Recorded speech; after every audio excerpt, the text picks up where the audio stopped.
Congratulations, you made it to the EXFIL.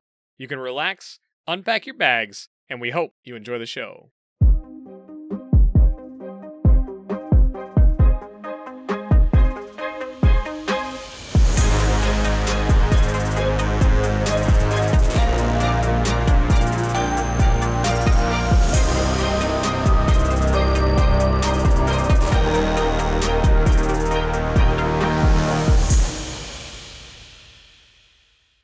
Hey there, Mike, aka MTBtrigger here, and with me, as always, is my co-host Ronald, aka Eric. If you are brand new, welcome. This is an Escape from Tarkov podcast where we talk about all things EFT, and our goal is to get better at the game, and we hope you come along with us on that journey. So yeah, today, we've heard there's a wipe. We had a huge interview last week with Veritas. Thanks again for coming on the show, man. And this week we're talking about what we're doing leading up to the wipe. We still don't know exactly what day it's going to be, but we know it's coming soon. And we're going to be talking about what we're doing once the wipe hits. What are our strategies as first wipe players? So excited to jump into that. But before we do that, let's get our hideout keeping out of the way. So first, as always, the absolute best way you can help us, the best way to help the show, is to share the podcast with a friend. Let somebody know who's not listening to it, thinking about playing Tarkov, or just looking to get a little bit of an edge or get better at the game. Let them know about the podcast. Other things that you can do for us, if you are still listening on an app that you haven't rated us on, drop us a rating, drop us a comment. We have the YouTube version up now, getting a lot of love over there. Thank you to those of you that are commenting over there, liking those posts, watching the whole podcast, or just putting it up on another monitor and listening over there helps us tremendously. So again, if you're listening to the episode multiple times, throw one up on another monitor and just listen to it. Super helpful, and thank you so much for doing that. Other news, we're beyond 150 reviews on iTunes now. We have 152, so thank you so much for that. But outside of that, if you're looking for me, I play Tarkov a couple times a week on stream, on Twitch, and I'm also on Twitter and Instagram as well at MTBtrigger. So if you're looking for me, that's the best way to find me. And Ronald, how you doing, man? Let these folks know where to find you and what's going on, man. Hey, how's it going, everybody? I've had a pretty good week. If you're looking to get a hold of me, you can get a hold of me on the Twitters at Ronalgaming. And of course, you can always get a hold of Mike and I at the best place, which is Discord. We're at the top of the list under the host section. Send us a DM. Love to hear from you. And we enjoy talking with everybody in the EXFIL community. If you have something outside of a DM that you'd like to get to us, you can always email the show at XPmedia2020@gmail.com. Once again this week, we'd like to tell everyone about the website, XPMediaNow.com. We've got some blog entries up there from one of our very own in the community, Kev, aka the One Heart. It's got some blog entries up about some new games that are out there, and so I encourage everyone to go check that out and share it with some friends. It's some really good stuff. Besides that, it's been a pretty good week in Tarkov.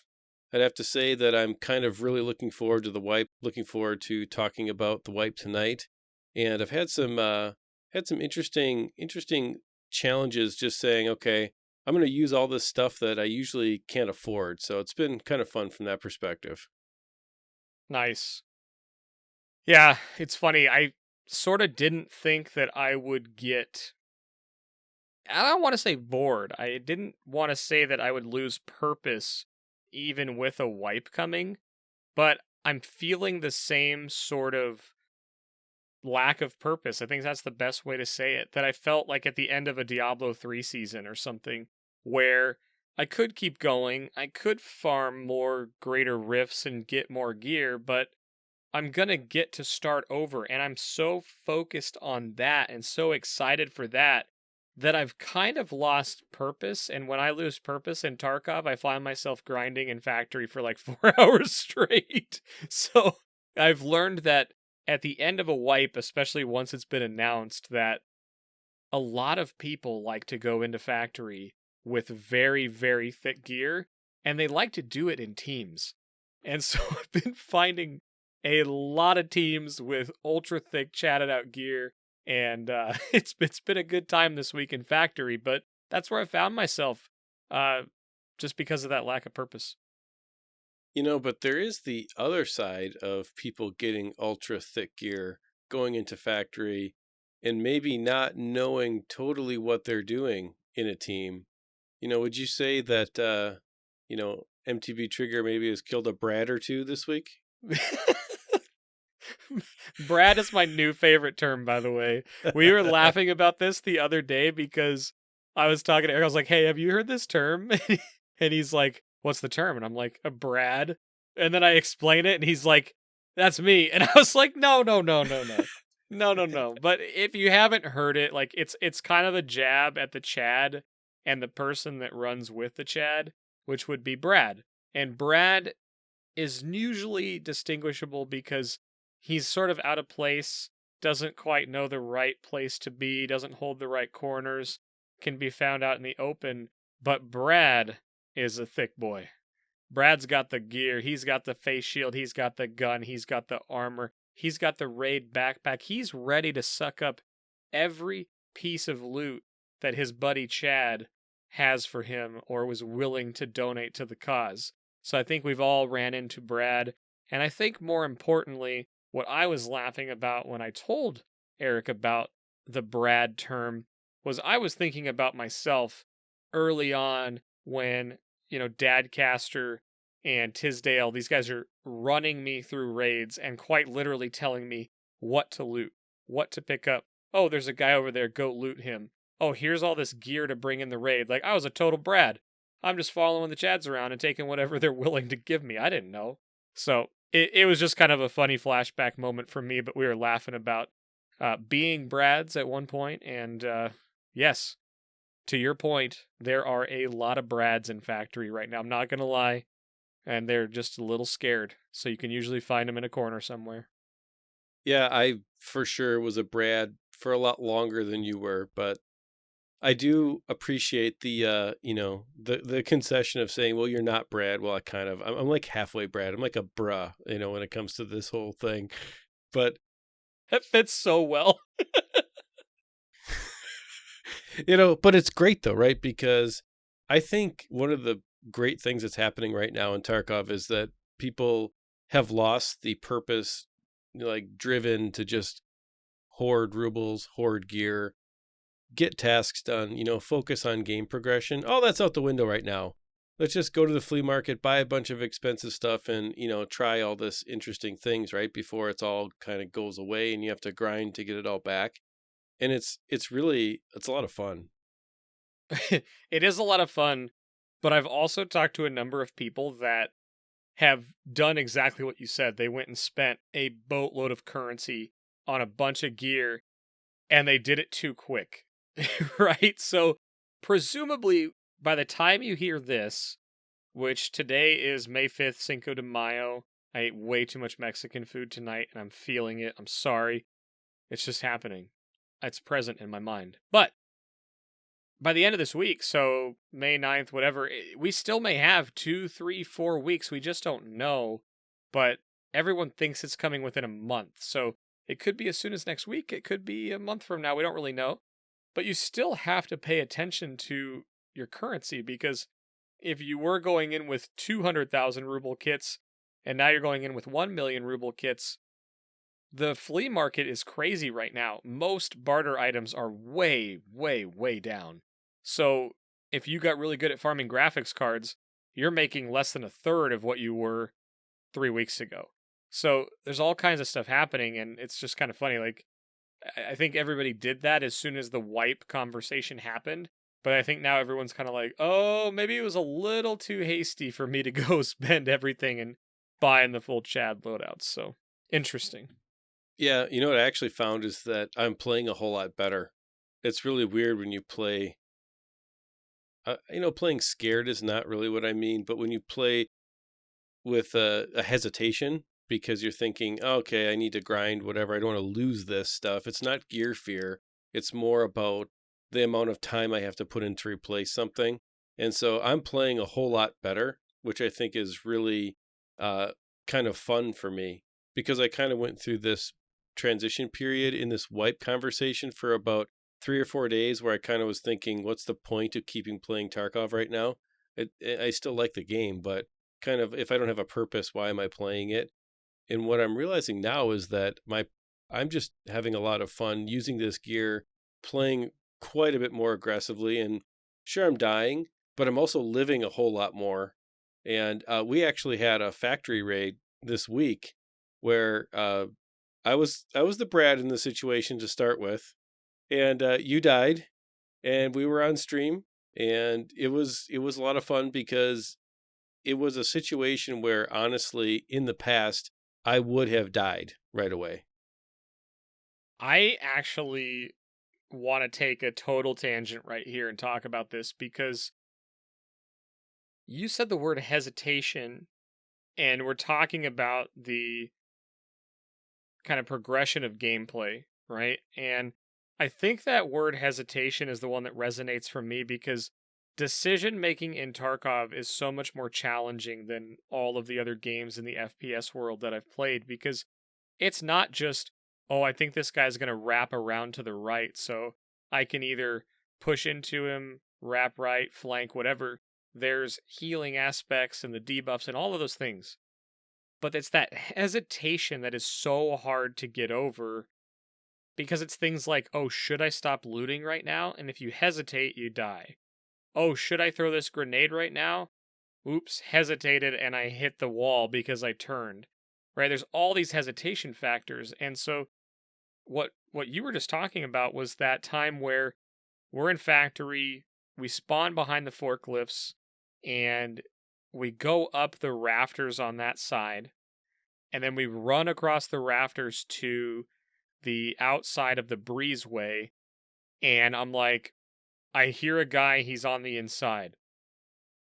And at this point, I decide to make the jump from the rafters to the second story, which is actually a really challenging jump if you're not super familiar with it. So when I said that, in my mind, Eric's going to stand in the breezeway or hold the breezeway while I flush this person up and to him, which is where I heard this person and where they ended up being. So we go in, I kill a scav that's right on the staircase, and then I go up the stairs and I shoot the guy that's in the breezeway, and in my mind I see him looking out the hole in the breezeway, and I'm like, oh my gosh, he's got Eric in his sights, so I spray him down because he kind of scares me, and then I turn around and Eric is right there. And I freaked out. I almost killed him. I think I shot him a few times in the leg. And it's this progression of gameplay that I wanted to talk about because we play enough with each other that I know how he plays. It's a more methodical, well thought out, strategic gameplay style, which forces me to think more strategically and slow down a little bit. Whereas I'm the guy that's going to run and jump off of the rafters onto the second story and push up and flush this guy out. So when I turned around and he's right behind me, I was like, this is really cool. After I physically jumped on stream. There's a clip of it. I jumped like my mouse, my whole body, because I freaked out. Because I recognized the gear, but I was like, you shouldn't be here right now. But the whole point is that it's so cool in that moment because after it happened, we're laughing about it. And then I'm like, okay, I'm going to push down this hall. And I literally got jump scared again because this guy peeked me and killed me. But then Eric takes this guy out. Like, it was awesome. And it was a moment for me of being like, that was very different. And I actually experienced the change that you just talked about in your gameplay live there. Because it actually shocked me in the game. And people watched it happen. And I was literally shocked. It jump scared me that you were that close to me. Yeah, I would not have followed you in that way before. But it is fun. Like in the pre-wipe, I got nothing to lose. And so it was, sure, let's do this. And it was kind of just, let's charge in, see what happens. I made the jump right behind you, and we ran up the steps. You turned around and shot me in the leg, and I healed while you killed a couple guys in the hallway. And then from there, I ended up pushing back down into the tunnels and killing 2 more PMCs. And on my way to the EXFIL, ended up having to reload and couldn't reload fast enough and got killed by a scav.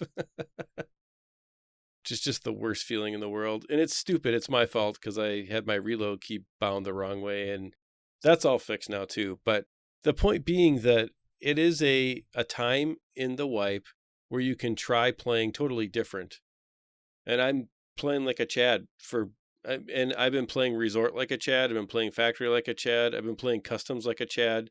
And I am having a great time doing that. It's not very profitable. And I've probably spent, I don't know, 10 million rubles in the past week on guns and the best ammo and, really good kits and things like that. And I don't die all the time. I'm probably living half the time. Probably, 5 or 6 out of 10 making it to the EXFIL and getting better. But I can tell you one thing, I'm learning a lot of the cheeky little places to sneak around in these high PvP areas. I'm learning a lot of the sound and a lot of the different, if I stand here and I listen to this, I can hear this and see that. And if you pay attention to some of the streamers for Tarkov, which I know a lot of people do, you can hear people like Veritas talk about how he goes in this one place in Resort and you can hear him coming from this direction or that direction. You can hear Swag talk about Resort. You can hear, whoever talk about these different places and specifically break down what they're listening for. And part of this wipe experience for me is don't care how much I lose, don't care how much it costs. I'm getting that knowledge going into the next wipe, and it has really been a lot of fun. Is there like a spot that you're finding that you actually enjoy now that you thought you would never like, or that you've learned now and you actually, like you rushed there because you're like, oh, I know this area? Yeah, there's 2 places actually. The spot that I thought I would never like was dorms on Customs, and now I really enjoy dorms on Customs, and I enjoy it because it's hard. Actually, I enjoy it because there's a lot of ways to make noise that throw off the person who's hunting you. You can make a noise, you can walk, you can jump or something, you can make noise, but you can't quite tell what's going on. And I'm also learning to use grenades as distractions, and it's totally different. It's much more aggressive than I've ever played. So throwing a grenade down a stairwell so it goes off on the floor right below me, and when it goes off, I run 2 rooms down and I'm repositioned. So when they were listening for me in, one spot, I'm in a different spot. They come up, I kill them, right? Dorms is great for that. You can do a lot of that kind of thing. So dorms has been a lot of fun to kind of learn. The other area that I would say is factory. I've done a lot of factory. I've just avoided the office. I just haven't. The office is what it is. The office, you can hold the doors. The office is a bullets game. If you don't run out of ammo, you can hold yourself pretty good in the office. But I think it's probably, at least for me, it was more beneficial to get better at PvP to play the tunnel game and play the sound game on the main floor of the factory and let the PMCs try to come find me and play around in that area. And that's been a blast. I understand now why you like factory so much. It's fast, it's quick, it's very satisfying, and you don't have to, it's not a 10-minute setup for something. It's a 30-second setup. And you in the first 2 minutes, you're either going to be successful or you're not, right? And then you start playing the game of cat and mouse and factory. And I am enjoying engaging in that. And post wipe, I'm going to play totally differently. It's going to be a good time. And so I would say those are the 2 areas. Nice. Yeah, it's just funny to me because factory is just that one that people are like, oh, I'm not sure, it's so hard, or I had such a bad experience. And I did too. And now it's my favorite map for the exact reasons you brought up. It's quick action. You can do PvP how you want. There's times where I sneak around. Like, I will slow walk up the stairs and then slow walk on the rafters and just listen. But there's so many variables on factory, and it's knowing the spawns and clearing them out. Okay, that means I control this whole half of the map. What do I want to do? Well, I'm not sure if that guy spawned over there, so I can't really do this. Like, it's still a chess match on a much smaller scale. But again, I think everybody can find a way to play factory. And again, we'll talk about it later in the show in more detail on what our strategies are post-wipe. But Factory, I think, it's a really popular one right now because you see so many people that are level 10 to 20 coming in with full, Gen 4 setups and AS Vals, which are extremely expensive on the flea market right now. So people are trying to learn Factory, which actually makes it fun too, because it's not, there's a lot of Brads, okay? There's just a lot of Brads on Factory, and there's a lot of Chads too. But it's nice for learning because, frankly, you're going to run into everything, and it's a great map for experience. So I'm like wanting to go talk about my strategy, but we're not going to do that yet. The only other thing for me though that happened this week is I've been working on the Kappa tasks slowly. I have 8 to go. I got another one done today, which was kill a PMC while blind from a flashbang, and I got the second kill today while doing that. But this woods task, killing 3 PMCs on woods in the same raid, is driving me insane. And I've gotten to the point where I'm using an Archangel Mosin with a Reaper scope, and I still can't do it. I've gotten 2 kills 7 different times, and then I die.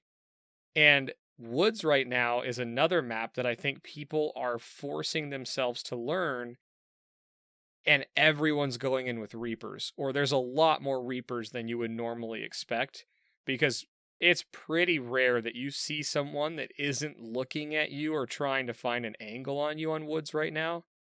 So it's making this task so hard. And again, I haven't had challenges with some of the ones that people really struggle with, like the guide.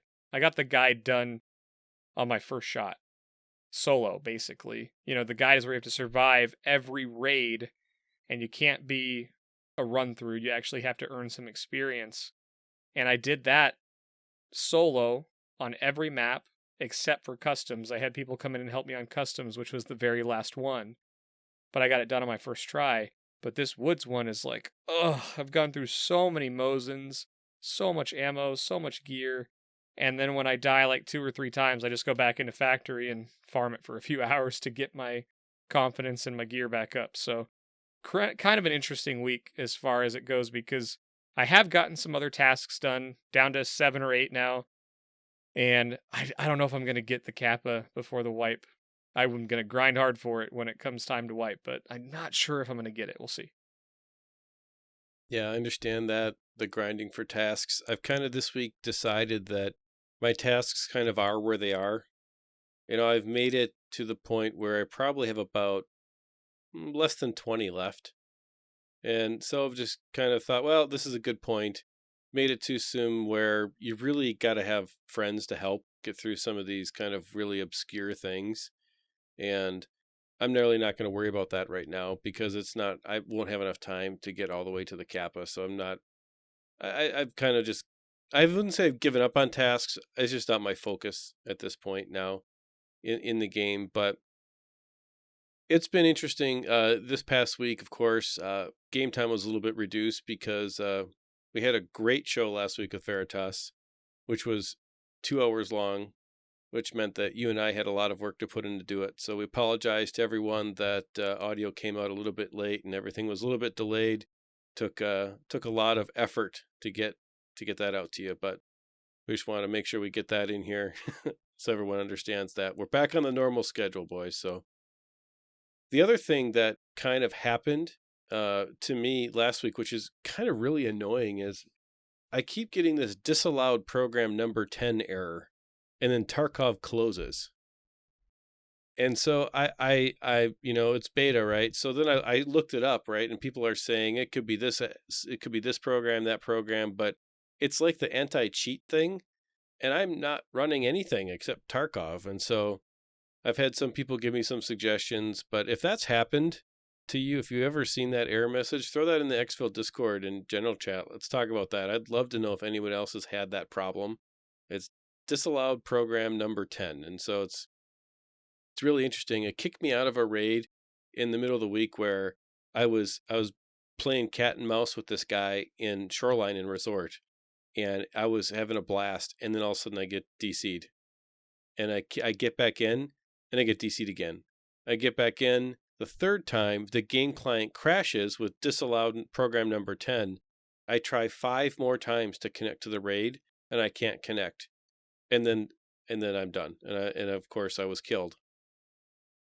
And I'm not sure exactly what that's all about. I, have plans to reach out to some friends kind of privately to see if they, have some more information about that. But that happened to me. Love to know if that happened to anybody else. Kind of a frustrating part of the beta process of testing software. But, pretty much that was the week. Nice. Yeah, I haven't run into anything like that. I mean, my quick little research says a lot of people have problems with, virtual machines and stuff like that, but it seems like it's all over the place. And, BattleEye's updating all the time. And I know that they're presumably going aggressively at the cheating problem that was going on.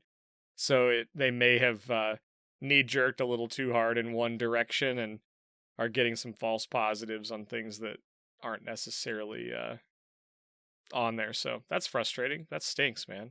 I haven't had like any major hard disconnects recently, except for one like 2 weeks ago. And it was happening so frequently a couple months back that now if I disconnect from a raid, I'm like, that stinks. It's not happening like every other raid or a couple times a night like it was. And so that's got to be frustrating to be back in that area. So I hope that gets fixed. It's happened a couple times, but it seems to be happening more since they did this last update that was a minor update that happened, while you were in game. You could run this update. And so I'm not sure. I did the same research. I read about the virtual machine stuff, but I'm not running any of that on this computer. So I'm not sure. But interesting.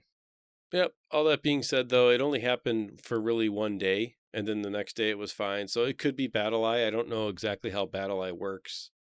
I mean, I know they're trying to catch cheaters and the whole anti-cheat thing. And so they probably are going strong at that, I would guess, right? At this point, all games are. Yeah, I don't know enough about BattleEye to speak to it other than I think they're just targeting processes that are known to be very aggressive, right? What I'm thinking back to is just a Reddit thread that I saw recently about somebody that was banned, and they put all of this like inconsequential information in saying that they were wrongfully accused, and then there was somebody who worked on anti-cheat or worked on BattleEye maybe, and it was just a huge thread on the Escape from Tarkov Reddit. So if you guys browse that, you probably know what I'm talking about. But they basically came back and said that BattleEye is pretty good at only taking things that are very specific to a certain cheat and banning you for it. So the fact that you're getting kicked for it and you're not banned, like it may just be a glitch or who knows what. Like that stuff happens all the time. But there's that weird thing with BattleEye that I think they're just looking for very specific things, whether it's loaded into the RAM or your computer's fishing for something or who knows what.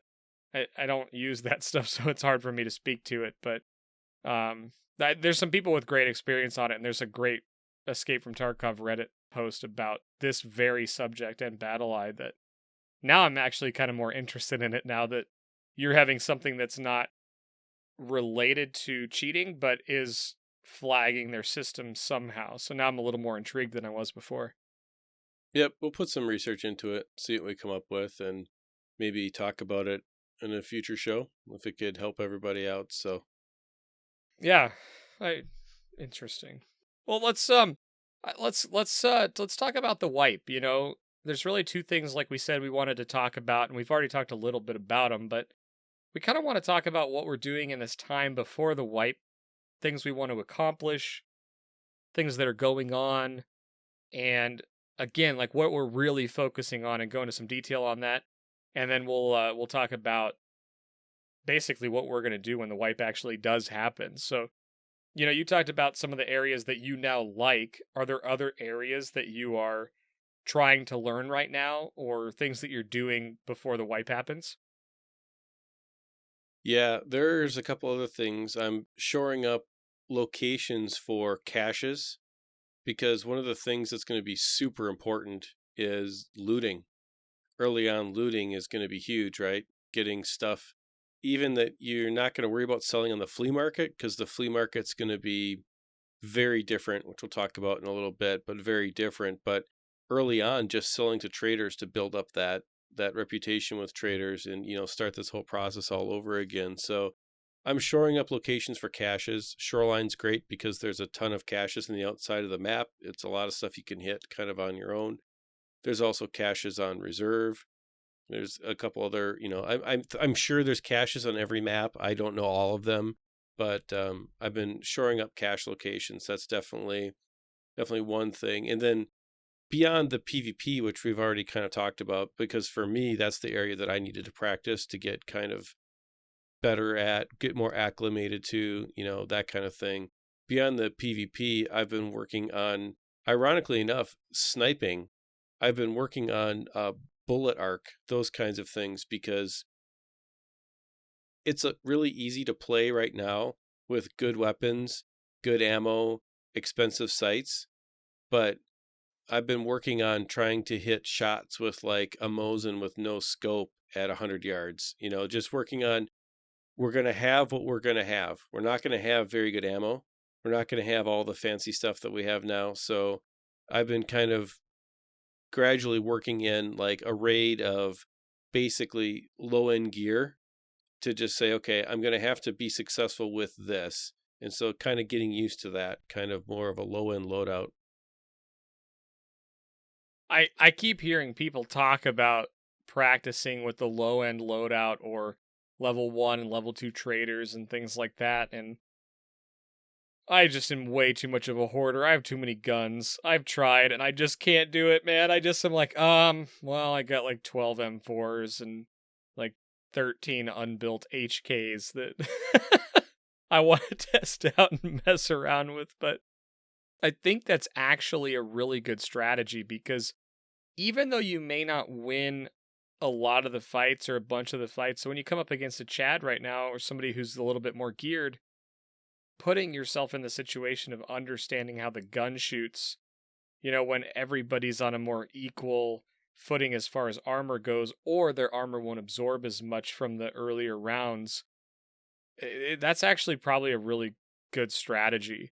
And you alluded to the fact that looting is going to change. And I think it's okay to talk about it right now, because it affects what we're doing now and what we're learning, as well as what we are going to do when the wipe happens. And the change that Ronald was referring to is the found in raid requirement for the flea market.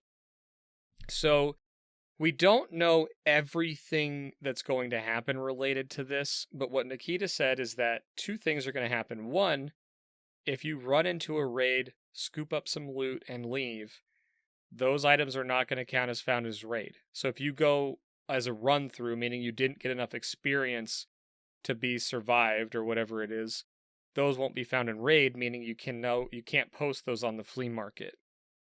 And furthermore, we don't know if it's going to be you can't flip items, right? If you buy something on the flea market, if you buy something from the traders, we don't know if you're going to be able to flip those onto the flea market. So it's a little bit up in the air, but at the very least, it's going to change pistol running and hatchet running somewhat. But furthermore, it's going to be a little bit more difficult to get items, maybe for your hideout progression, or even make some money, because if the traders' items are not found in raid, well, that kills a bunch of the strategies that we just talked about a few weeks ago for utilizing some of the higher level traders. Yeah, I got to say a couple things specifically about this. The people right now, if you're one of the people in the camp that are complaining about hatchet runners or complaining about pistol runners that just go in and loot things, if you're complaining about that, but you're using the flea market to complete your tasks and complete your hideout and complete the game progression, you asked for this, and be careful, because they're going to give it to you now. And all of the complaining that you're doing about people hatchet running and then flipping things on the flea market, which you bought anyways to progress your game, you're now going to be in a situation where all of that's going to be gone. And this whole thing is going to be a be careful what you wish for. This wipe is going to be infinitely harder because of this particular change, I think.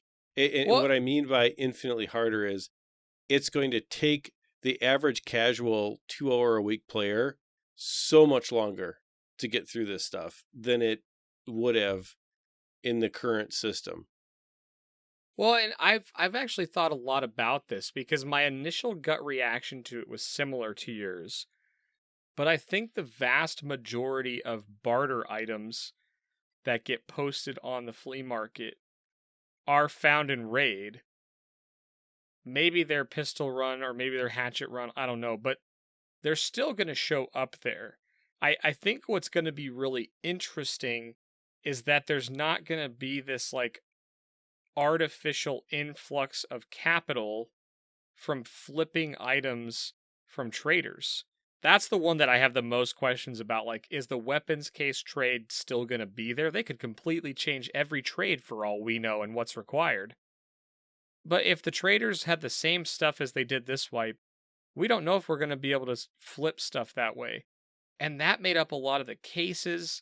There's also things like thick items case.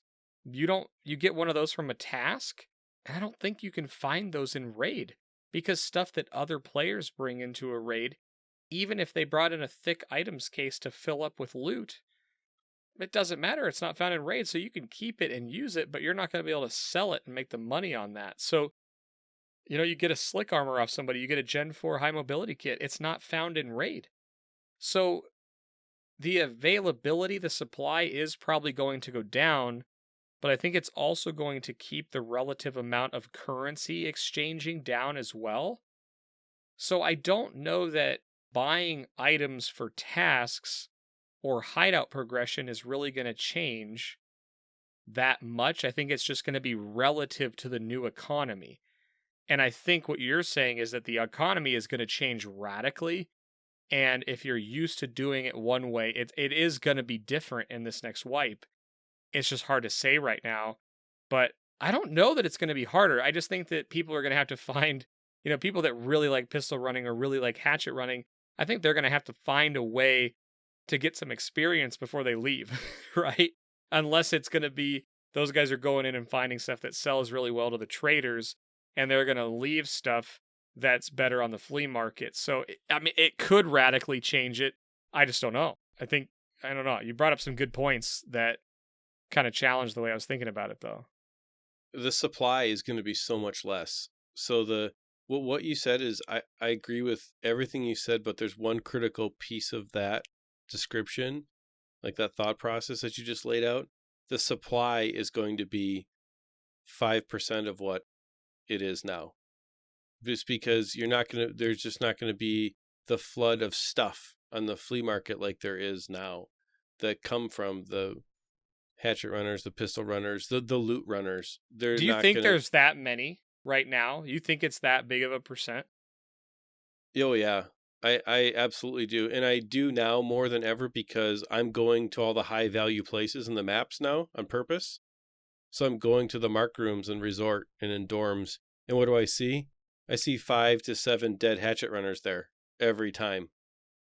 I think there's a lot of them. Why would they make this change if there wasn't, right? There's no reason to make this particular change as a reaction to that play strategy that they feel is breaking the way that they want the game to be played. Otherwise, there's no reason to do this. And so I think what's going to happen is the people that were loud and wanted this change didn't think it through, because the economy is going to change drastically because the supply of stuff that you can buy, it doesn't matter. You may think that if there's no hatchet runners, everything will get cheaper. Well, that's fine, but you're going to have a lot less money because you're not going to be able to sell the things that you think you're going to be able to sell. It's going to have it's basic economics. It's going to have a ripple effect all the way down the supply chain of stuff. And I think that the people that are mad about hatchet runners are very short-sighted. Not that I'm saying that they're wrong, but I'm just saying this change is going to be an interesting test of, okay, how much are you willing to say, yes, I'm going to stick to my opinion that hatchet running is completely inappropriate, shouldn't be in the game, when your progression is going to be stopped because you're not going to be able to find that thing that you need for a long time. And no one's going to be able to sell it to you because the game is designed not to sell it to you. Then I think that's going to happen. And, I don't have an opinion either way. I actually don't mind this change because I'm not a hatchet runner, and I didn't really make money that way. So it doesn't really bother me. And I've already been thinking about how I'm going to make money with the new structure anyway. So I don't have a strong opinion. I'm just saying that the people that do have this strong opinion, I don't think it's going to work out the way that they think it is. Yeah, and I guess I kind of had a strong opinion about hatchet running and pistol running in that, yeah, I didn't make money on Shoreline and Reserve, which are two of the really common pistol and hatchet running maps, but I still didn't like how easy it was, personally. And so I do think that the market economics are going to be, I think they're going to be fun. So you talk about why you don't like this because you don't like how easy it is. And I'm trying to understand that a little bit more, because from my perspective, I'm gonna play both sides of this, right? Because from my perspective, I don't think it's fair that it's easy for you to farm gear on factory. So why shouldn't it be easy for someone to do a hatchet run on reserve? I guess, there's everybody finds things to do that are easy for them to find stuff, right? That's what the game's about. Go and kill somebody, find some stuff. And so I'd like to talk a little bit more about that. Like, why is it seem like that's too easy to do and doesn't belong in the game? Like, where does that opinion kind of come from? I guess that's a great question. I guess my opinion on it is that I don't find factory easy. I find it very challenging for me. And making money on factory is even more challenging because in order to be fully geared, you're wasting a lot of ammo generally. So the economics of factory require you to probably have a 2 or 3 to 1 kill death ratio to actually make money there. And so I've been able to achieve this, but it's not easy. I find it fun more than anything, right? And then maybe that's what we're going to boil this down to. But I find it fun, and then I've found a way to make money there.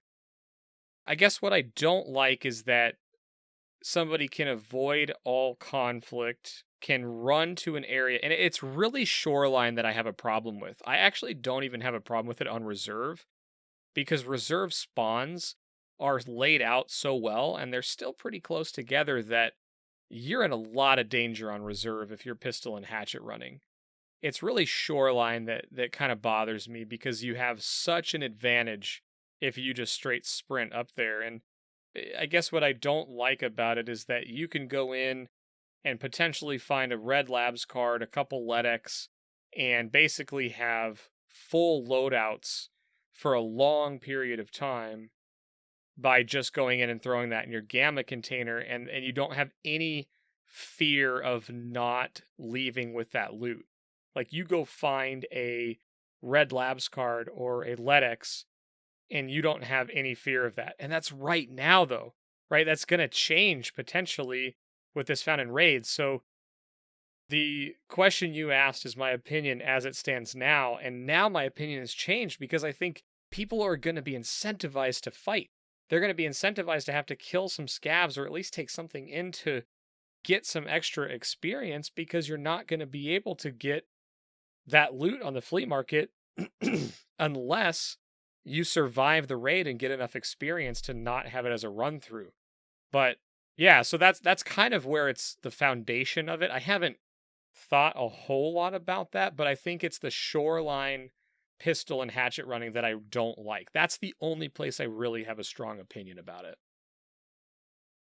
So let's kind of break that thought down, because I understand what you're saying, and I'm not agreeing or disagreeing. I'm just going to break this down a little bit because I think there's an interesting point kind of in here that maybe we can have some fun exploring. if you do nothing but hatchet run on Shoreline and pull out LEDXs and sell them, right, for whatever the new price is going to be, you are not getting better at PvP. You're not getting better at gunplay. You're not getting better at even learning maps. All you're doing is running and pulling out an item and then probably getting shot. You're not completing tasks. You're not progressing reputation with traders.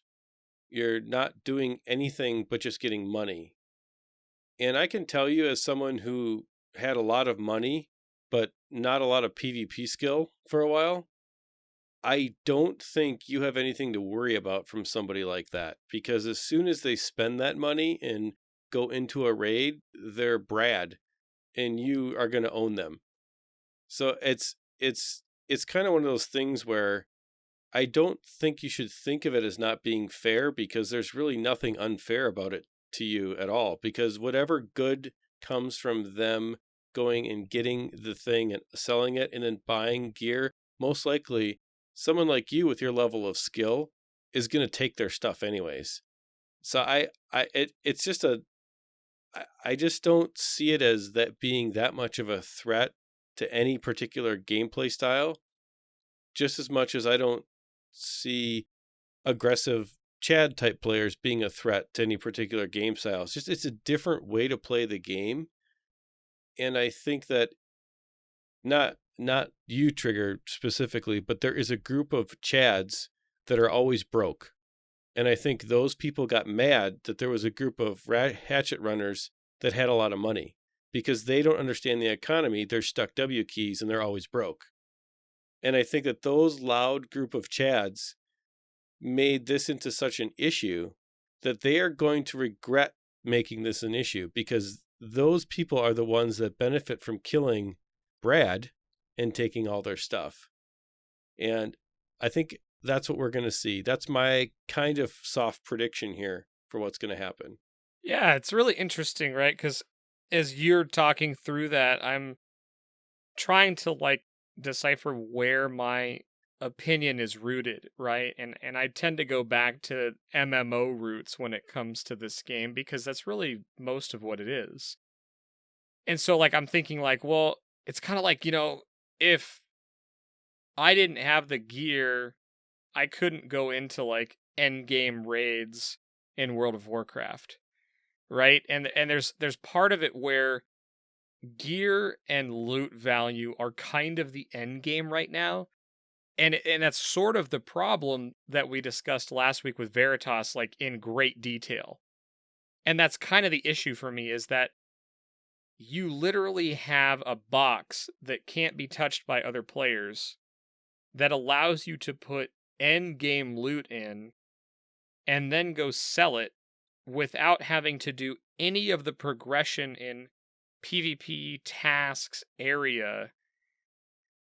And again, it really only exists on Shoreline, because it's just such an advantage to not have any of the weight and burdens and all that kind of stuff. But I guess that's where it's rooted in for me, is this idea of what endgame is and how you can just sort of skip the currency progression, right? And again, we've talked about this so much. It's I don't care about hatchet runners or pistol runners.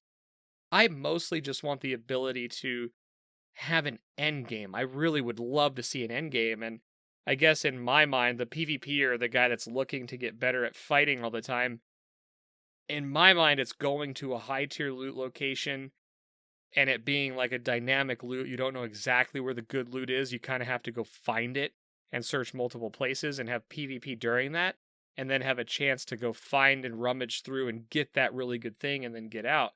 That sounds really endgame to me. I know that doesn't sound endgame to everybody, but the PvPer in me looks at that as being the combination of the loot and the PvP, which I think is the progression. And you kind of said it where, we've talked about this a number of different times on a number of different subjects, this sort of rat chad sort of, the struggle. It's why it's so funny and there's hilarious videos about it. But I just look at it and say, what you said about people not getting better that's my concern for the person that gets really addicted to loot running. And if they have fun loot running, or if someone just wants to scav and never run their PMC and they have fun doing that, I don't care. That's fantastic.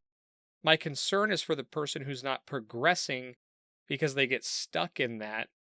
And then it affects my gameplay because I want to go PvP and then I just end up shooting a bunch of hatchet runners. So it's partly ruining my fun. And again, I avoid Shoreline for that reason. I don't particularly enjoy Shoreline.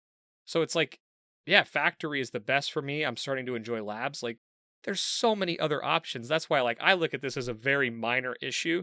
And yeah, someone could corner me into saying, like, he hates pistol runners and hatchet runners. No, I talk to people that pistol run like all day long. They're great people. They just enjoy it and they like the loot and they find it fun. I just don't. So it's for me, it's a minor issue. And yeah, on one map, I don't like it. So I don't know. That's sort of a soapbox, but at the end of the day, it's not a huge issue for me. But I am strongly opinionated on that one map. And I think, I can kind of wrap this up a little bit about this particular topic. There's kind of two things about this. I think you're absolutely correct. This comes down to people playing the game one way and other people playing the game a completely different way. And those two things being so different that there is one group there that is not very adaptable to anything but what they want to do. And we'll leave it at that. Yeah. The other thing about it is they could have solved this in a completely different way without ruining the economy. They could have made it so that everything that you put in your gamma or anything that you put in your secure container doesn't count or can't be sold on the flea market. And it doesn't matter about this experience thing or whatever.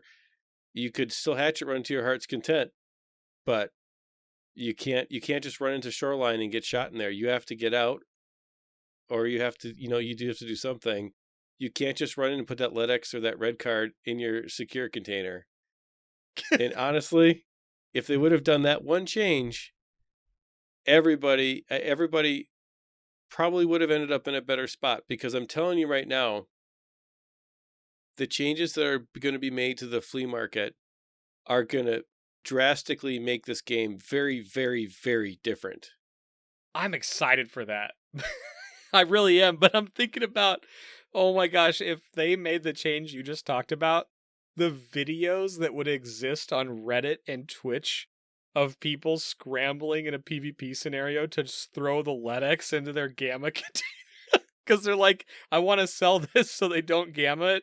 And then someone shoots at them and it's like, that would be hilarious. But I don't think it would be super fun to lose loot that way. But they could have done it so many ways. They could have. I think there's probably 10 good solutions for how they did it, or removed hatchet running, or changed it, or protected the economy. Like, every change is going to affect it some way.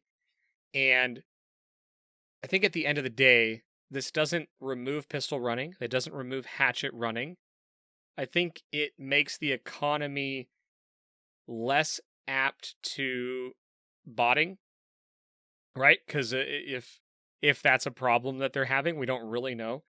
But if you train a bot to go loot and then just throw stuff into gamma, it doesn't matter how often they die. You can just run that bot forever. So it makes it less prone to that.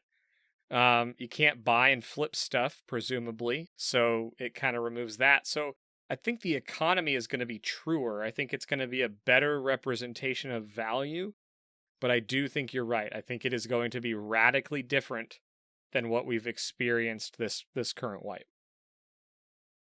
It's going to be the economy is going to be a truer representation of scarcity, not of value. Yeah. Which is going to totally change Tarkov completely. So I'm like I said 20 minutes ago, I'm personally not worried about this. I have been working on a strategy to get around this, and I think I've figured out a way to do that. And I'm going to try it, for the first couple of weeks of the wipe, and then we'll talk about it on the show. But my point is that most of these people who got into Tarkov got used to the way that this works now, it's gonna destroy their way that they're playing. I think it has the potential to do more harm than good to the Tarkov player base at the end of the day. All for just a vocal group of people complaining about hatchet runners. Yeah, and I actually think that a market that represents scarcity better, which will in turn be the value of it over time, I think that's actually better for the game in the long run. I think we'll still see similar ups and downs and waves depending on where we're at in the wipe, but I think the flea market should represent a scarcity value-based system, which right now it just does not. And I think that'll ultimately be a good thing. I think it may change a lot of maps and how they're played and why, especially if they do the dynamic loot thing, which was alluded to, hasn't been talked about a whole lot. But if the set spawn locations for LEDXs and red cards and all that go away and it's more dynamic, that combined with what they're doing right now, I think is a long-term good play, but it will have short-term craziness and probably some hurt feelings and people discovering how challenging it's going to be if they just go into the next wipe trying to play the same way they always have. Well, what's going to end up happening is there's going to be a very, very large gap between the very top end of the player base and the middle of the player base. And so it's going to be luck of the draw when you're loading into a map. Are you going to be with one of the super chads who has gotten all of the best gear that is maybe 30 to 50% better than anything that you could even remotely get your hands on? In which case you have no chance, or not. And I don't think it's going to be good. Actually, I mean, I kind of disagree with that, and that's okay. We have opposite opinions on this. I don't think it's going to be good. I think it's going to frustrate a lot of players, and I think a lot of people are going to quit at about maybe a month or two in, because there's going to be no access to that better gear, to that mid to high tier gear for casual players. It's just going to be almost impossible to get, and I don't think it's going to be good. It's going to turn Tarkov into a niche Chad PvP game like all these other shooter games turn into, and it's not going to be good. Yeah, I think the armor, you bring up a good point. I think guns and ammo to an extent aren't going to be that big of a deal, because I think there's good ammo choices throughout the entire game. There's obviously best in slot, but like the difference between BT ammo and BS and 7N39, it's not that big. Like if you get an extra 2 shots on and you strategically outplay someone, you're going to put yourself in a scenario to win regardless. However, the armor discussion is one that most armor is purchased with either very high-end item trades, or it's just purchased by someone selling the armor, and very little high-tier armor is found in raid. So that piece in particular is very intriguing to me on what they do with it. I think personally that the trades need to be modified to either make high-tier armor extremely hard to get, extremely high trade value, so that it's like even the people that manage to be pushing content and aggressively pushing economy, they're not sitting on thick items cases full of slick armors. They have 2, because even with a slick armor, you can get shot in the back and die. So I think they either need to get really rare, or the trades need to be adjusted to this new find and raid thing. And so, yeah, I still am optimistic that it will be a good thing. But I think adjustments need to be made. So if we find out that no adjustments are made to the current trades, the current armor trades, specifically armor is the one I have questions about, that could lead to some issue. And maybe it's they need to add more mid-tier armor, or make it available earlier. I don't know, but You brought up a good point there that I hadn't really considered, because guns and ammo, I don't think that's the issue. I think what it boils down to is armor, and we all know that armor is really good for taking a couple extra shots, but at the end of the day, like, if you're shooting first, a lot of times you'll win if you have at least decent ammo. But now you've got me wondering about the armor situation. I just don't want to end up in a situation where you can't progress in the task system because you can't get good enough gear, and you can't progress in the experience system, in the raid system, because you're level 12 and you go into a raid and you die to the first people who push to level 30, and you hit a wall, and it's not fun to lose 9 out of 10 times, and then you can't make money because you can't flip anything on the flea market, so you can't afford, and at some point you're broke all the time with no mechanism to make money and with no mechanism to really get better gear, that you keep losing. So it may take you 5 scav runs to get enough gear to raid once, and then you lose. And the game is punishing, but this change makes it unplayable for casual players. And that's my point. Like, I'm talking about casual players, and that's what I think, if they're not careful, they're going to kill off in Tarkov. It's just my opinion. Well, it's also, though, if hardcore players, right, and I'm a hardcore casual, right, that, no question about it, that's kind of where I stand with the games I play. I usually have 1 or 2 games that I put all my time into, spare time, which, whatever.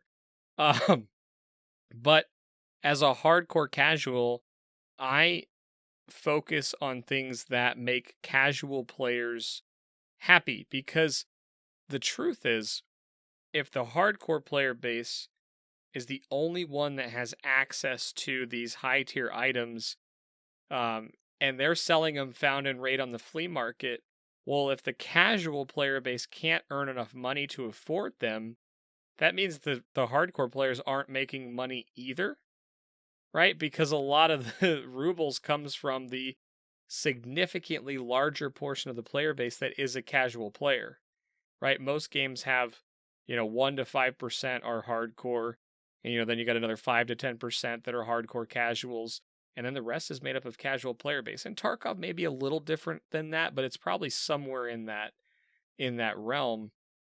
And if you kill off the casual player base, the hardcore players are hardcore. They're PvPing in gear and economy, and they're not going to want to sell good armor to another hardcore player if it's really hard to get or really expensive. And if it's too expensive and you can't make money as a casual, the hardcore people's economy is affected negatively. So it is a very intricate balance. I think the really good thing about it is, like, I think the state of the game right now is actually overall really good. So if this is an absolute dumpster fire, they can just go click and go right back to the way it was, which I don't think they'll need to do. I hope that they take a good look at this early on and they find the right solution for it. Yeah, think about it like this. For every 1 hatchet runner that's selling Eletics for $1.5 million or whatever, 2 million rubles, you have 10 casual players that are scavving for 100,000 rubles a round. And all of that is possible because those casual players that have a low skill level, right, but are trying to get better because they like playing the game, all of that's possible because they can sell everything that they scav on the flea market. And there's a thriving economy for them to have access to get incrementally better. And if you take away that access to get incrementally better, all in the name of satisfying the hardcore player who's mad at the small percentage of people who are hatchet running and making money in that way, I don't see how that's good for the player base. I just don't. It doesn't make any sense to me to satisfy the loudest people in that way. And I've gone through this in other games too. It always ends up bad because the loudest people that complain about a niche item of gameplay like this don't usually represent the majority of opinion or understand it from a holistic perspective. They're looking at their particular tunnel vision of how this works. So I don't know. I could be totally wrong too. We'll see. Maybe it'll all work out just fine. Well, just change it on Shoreline. Just kidding.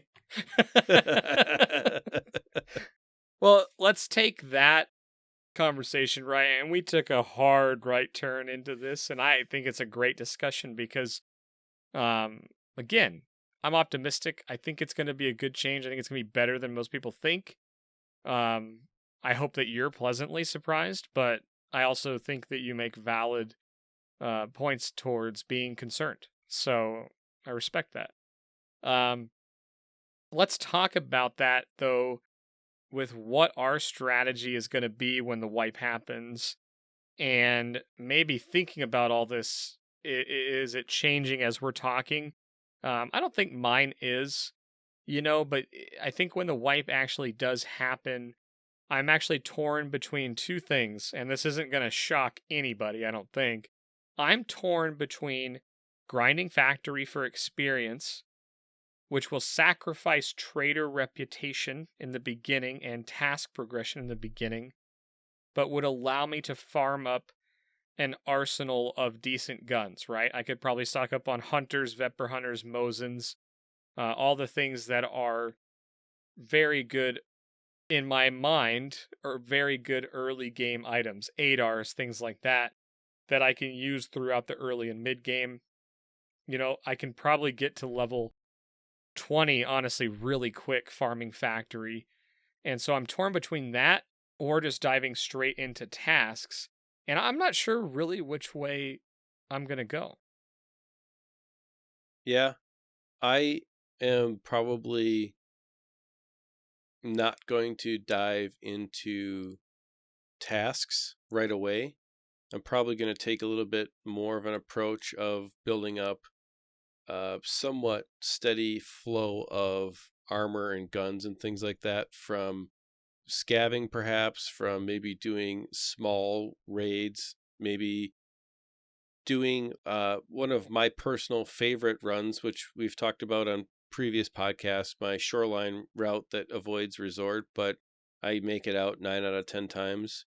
And again, that kind of my previous comment about the casual player that makes 100,000 rubles a round versus the person who always goes for the big score or bust kind of scenario. In the casual shoreline loot route that I do, which I've got a guide up in the EXFIL Discord, there's 2 scav guides, which have got arrows in the maps and kind of shows you how to get out and whatever. Those runs will net you 150,000 rubles to 200,000 rubles every time under the current system. Now, if you don't sell that stuff on the flea market, which you probably won't be able to, you sell it to a trader, you may net 2/3 to a half of that. So it may net you 100,000 rubles at a time, which is still enough. Which could be really valuable under this new system. Right, which is still enough to buy at the traders at level 1. You can still buy guns and you can still buy level 2 armor, right? You can still, at least under the current system. So what I'm probably going to focus on doing is probably going to focus on the traders a lot and doing some kind of loot runs, maybe for the first 20 raids, just to get a good base of stuff. And then I'm going to kind of decide, like, maybe we'll farm factory together, and maybe we'll just push together to get a bunch of experience to unlock the flea market, just to kind of see what we're dealing with, because who knows what we're dealing with, right? I don't know. Maybe we'll do a few tasks, but I want to establish like a good base of gear, I guess, is kind of where I'm going to start. Yeah, I'm kind of in the same mode where I think there's some value in, being in factory early, maybe not right away. I may do it right away. I don't know. It just depends how I'm feeling, right?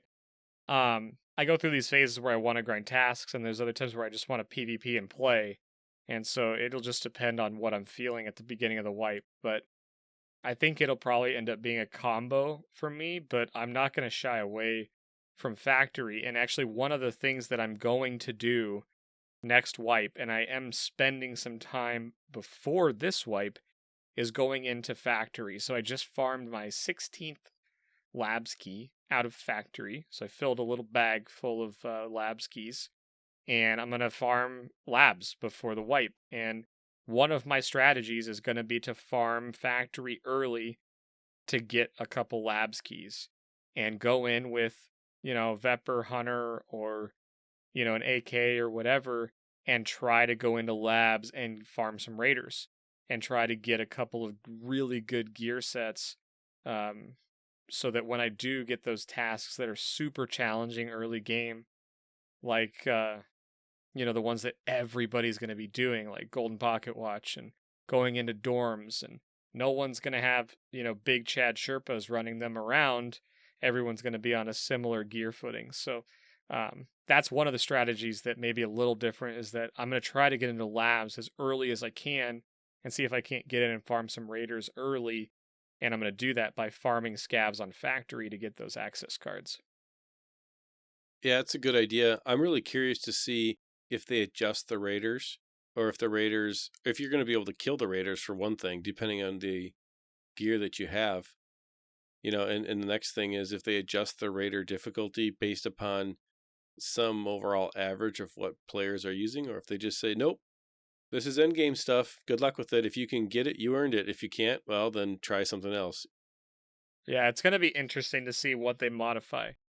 I think this Found and Raid is probably potentially could be bigger than Battlestate realizes if they don't modify other systems. And I think that kind of became the theme of this episode, which I think is okay, because I think it is a very impactful change. And I think there's a lot of sides to it. I think there is a big vocal minority, and I think they've been talking about it for years, right? We've come into it with a few months of experience, and there's people that have been talking about it for years. And I think this game being in beta, I think even if it isn't good or is detrimental, I think that they've gained enough new players and bringing existing players back, and their numbers are so far up that they could probably afford to lose people, which doesn't sound fun or right, but from a business perspective, they could probably lose some people and test some things out, which is really what this period is about. However, we all know that some testing really burns people out or causes them to leave.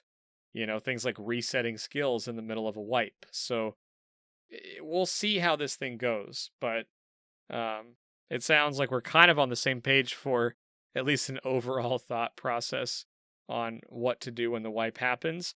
And I think you and I are both economy-driven MMO players, and I think we both have our eyes set on what's going to happen on the economy because of Find and Raid. We can speculate all day long, but I think we're both going to be very interested in how it plays out. Yep. Other MMOs have done this. If you're a WoW player, you'll recognize the bind on equip or soulbound terminology, and it's used to control this kind of thing with items that you find. So I would say, basically, it's okay whichever side of this you're on, and we're not saying that anyone's particularly wrong. Mike and I have our opinions. It's okay to be on either side of this. I think if you think that hatchet running, is a problem or is not a problem, if you think that the flea market should be totally changed because everything's too expensive and, whatever, that's okay. I think we're in beta. We're going to have a whole new game to play in a couple of weeks. This is going to be a major change. So it's exciting in a lot of ways, and we'll kind of see what happens. I personally will still find a way to dominate the economy because that's what I like to do. And I've already been thinking about it. So I'm looking forward to talking about that and sharing those strategies after I try them out. Can I tell you one of my biggest fears is that the cases won't be able to be sold on the flea market? And I am such a case fanatic. Like, I have 5 thick items cases and 7 thick weapons cases. And so one of the things I've been doing, and this may sound so silly, but I've been, playing around with new organization strategies that I may have to implement if I can't get cases. There's nothing and wrong with that. It scares me. It terrifies me. This game is literally it's an inventory management game, right? I mean, that is an entire meta for this whole thing, is how do you manage your stash space? And I think it's hilarious because I only have maybe 2 or 3 cases at the most, and I don't really care. I just keep what I keep and I sell everything else, because for me the fun part is manipulating the economy to get what I want, right? And so there's so many different ways to play. What I find fascinating is the people that have lots and lots of money have done hatchet running, right? Because they like doing that. And, I never did hatchet running, and I'm up over 30 million rubles, never having hatchet runned ever, really. And so it's interesting to me that there are so many different ways to make money. And I realize the flea market change is going to be huge, but I do think there are going to be some strategies that work to make money. And so I'm kind of looking forward to testing out some theories that I have post wipe. So all that being said, it's going to be interesting. Playing Tarkov is not an exact science. The game is so complicated. There are so many different ways to have fun, to play, to get to that end game. And we're going to try something totally different. And that's what wipes are for. So I think that's about all I got with that one. You have any final thoughts for us, Trigger? No, I don't. I think neither of us really planned the Founded Raid to be a main topic of this one, but I think it's a big factor. It's a big change, even for us new first wipers. So veterans are obviously focused on this, and for us, it's a big change. So I think keep an eye on it.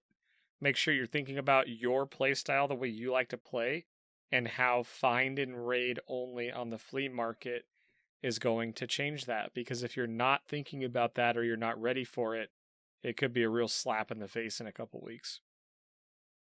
Yeah. But one of the best things about having a podcast is chasing down those rabbit holes. And tonight was definitely a good rabbit hole that we went pretty far down. I agree. But I do think it's an important topic because it's going to be on everyone's mind, and we'll have plenty of conversation time to talk about it in the EXFIL Discord. So make sure you hop on over there and join the conversation. I am very interested in if anyone has had this disallowed program number 10 error ever happen. So if that's happened, hop over in general chat. Let's talk about that this week, or send me a DM. Be interesting to get some, different perspectives on that. But I think that's pretty much it.